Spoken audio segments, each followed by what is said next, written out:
Mr. HD, of course, with no one going in the first 3 rounds from the Canes. We've got, he's thinking DJ Dallas comes off the board first, Jonathan Garvin, followed by Shaq Quarterman, KJ Osborne, and then Jeff Thomas. I mean, okay, that could be it. I haven't looked at the order. I haven't seen what the teams need. And yeah, you know, and that's the thing that I was talking about, thinking of Miami. And let me look up the tweet because, of course, all opposing beat writers know all the Miami statistics, front, back, inside out, upside down. There is, well, first of all, it's been the first time in 40 years that Miami, 40, that Miami has not had anyone drafted in the first 3 rounds in consecutive years. The only times that it has happened since 1987, so the last 33 years, is 2009, 13, and then the last 2. So it's a struggle right now for the Hurricanes in terms of producing top talent for the NFL draft. I think that there are some guys who have left early, you know, and I get that there is frustration with losing. But also, you know, team performance does impact individual success. And if you think of, you know, if you're playing your NCAA dynasty, you know, if you're a 1-11 team and you have a guy who's putting up insane numbers but just losing because the defense is terrible, he's not going to win the Heisman. You know, you might have one guy on all conference or something like that, but, you know, the team success is born and directly tied to individual success. So we're seeing some of that play out right now.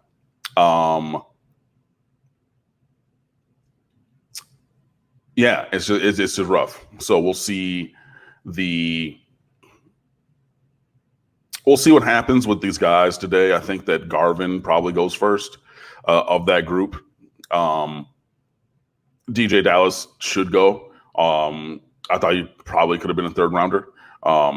You know, and Jeff Thomas has all the talent in the world, but you openly have off the field questions about some character issues that existed from high school in through college with him.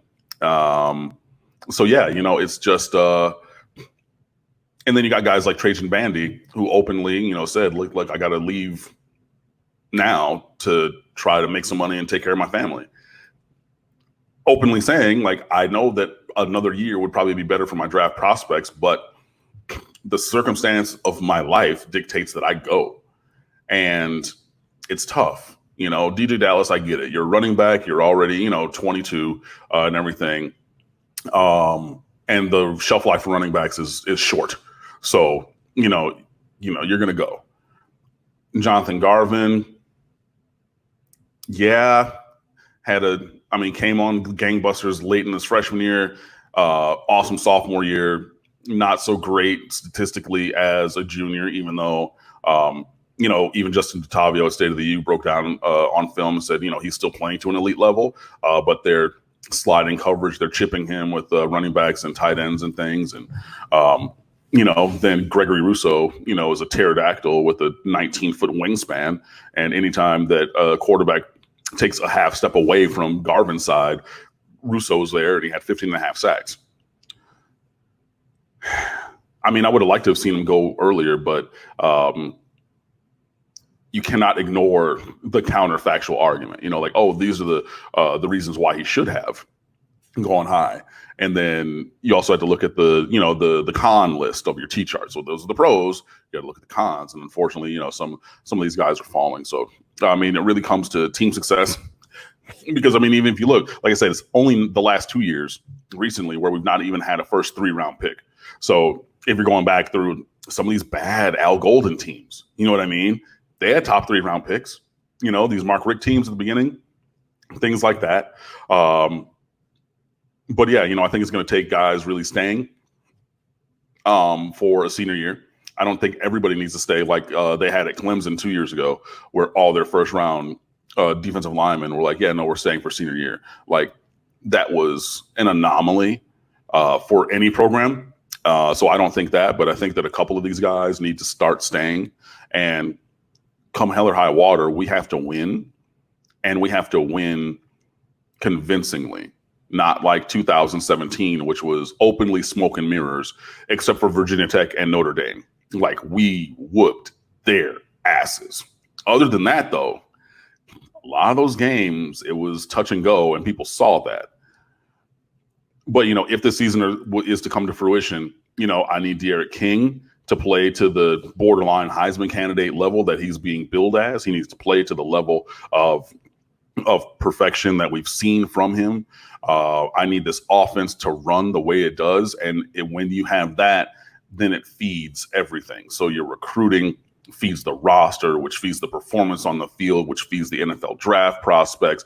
And that's how all these teams, LSU, Clemson, Ohio State, Alabama, even a Texas A&M, they have, this is how it goes. It's a seamless transition, system. You recruit them in, you coach them up, they achieve, they get drafted, and you see that all the way through. And always you're doing the next thing. You're recruiting the next group, all the way through. In Miami, obviously, there's a breakdown in the program right now where that chain has not been great. And hopefully we'll see. But I mean, you have all kinds of guys who were as highly recruited, if not more highly recruited and coveted coming out of high school than many, many, many of the guys who have already been drafted. So where's the breakdown? The breakdown obviously comes in the coaching and development and performance part at Miami. So that has to improve for Miami to get back to not being a laughing stock in terms of draft prospects.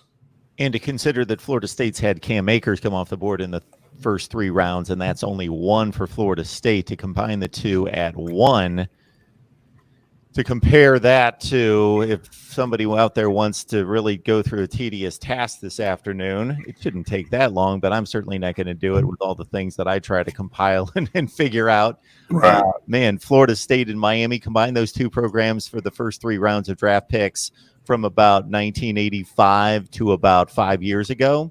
A million. That, and you're always going to have double digits. And yeah, I see people saying, Miami has more overall drafted players than FSU and Florida. True. Yeah. But what has that done for me lately? You know what I mean? It's one of the things, like, the coaches love them, are like tweeting out edits and graphics of like, oh yeah, Miami's first round draft picks and yada, yada, yada. And I saw somebody tweet it out, they're like, if I forget the number, but like, Miami has had 29 or 30 first round draft picks since 2000. It's like, yeah, but 22 of those came before 05, or 25 of those came before 05. So, I mean, it's true, but like, a 15-year-old, did they really remember all that? You know what I mean? It's like, yeah. And that's fun with numbers. You know what I mean? Charles Webb is asking, doesn't Florida still produce the second most NFL players to California? So anybody that follows college football, high school football, the NFL to some degree, those 3 understands where the talent is. I will do a little digging for you, Charles, but we know that Florida, California, and Texas produce the best and the most college football players. It would reason to believe that they would produce the most. Now, if you're going to compare a ratio versus the population, then you start to dive into the deep south with the Louisianas and others.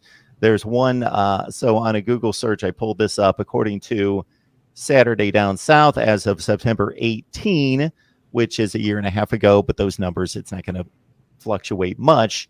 Louisiana, and I've heard this many times, has the best ratio. Now, of course, because of population, they don't have the sheer numbers. Right. But 1 out of every 76,000 people in Louisiana turn out to be an NFL player, followed by Georgia, Alabama, Mississippi, Florida, and South Carolina. But again, if we're talking about sheer population, understand, I don't know what the population of Florida is, but I saw that the population of California is pushing like 41 or 42 million. So obviously it's going to be difficult for them to keep it up in regards to a ratio, but if I've got the chance, depending on what goes on in the live chat, we'll continue to dig. Got Cam Underwood on here from State of the U talking Miami football. Want to remind everyone that we've got a call-in show every Sunday night. Call me up directly, talk college football every Sunday night here at Mark Rogers TV, the voice of college football, 10 p.m. Eastern time. Michael Love, thank you for the contribution. I will get that posted to the screen here at some point soon. As of the opening day rosters of the 2017 NFL season, again, we gave you a ratio of Louisiana doing extremely well. When you talk sheer numbers, and again, this is going to be 3 years old when the NFL opens up play in 2020, but still, it's got to be somewhat close.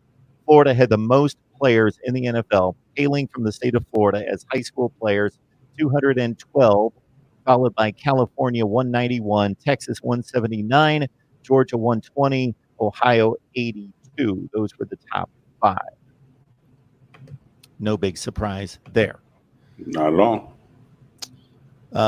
Yeah, Florida, California, Texas, the Deep South then would be the next tier. Then Ohio and Pennsylvania, Rust Belt states, not losing population, but staying even. So losing ground would have been more significant in the 70s and 80s, but still the best of the North or Midwest. That's pretty much what you got. I did the numbers myself on this one, so I'm off by 1 or 2. People cut me a bit of a break. It's not, we're not talking about a deep dive of ratios and percentages, just sheer numbers. Went through the first 3 rounds of the NFL draft. This is what I came up with. I think there's basically, Cam, a thought out there, and I would be one of many that think like this, that the SEC obviously dominated the sport, at least from 2006 through 2013's national championship from Florida State. They won all those national championships. And that's not the only determinant, but for the non-thinking fan, that was the only determinant. But even if you did the deep dive, the SEC was dominant. Were they as dominant as most people thought? I don't think so. I certainly poked holes in it at the time, but they were the best.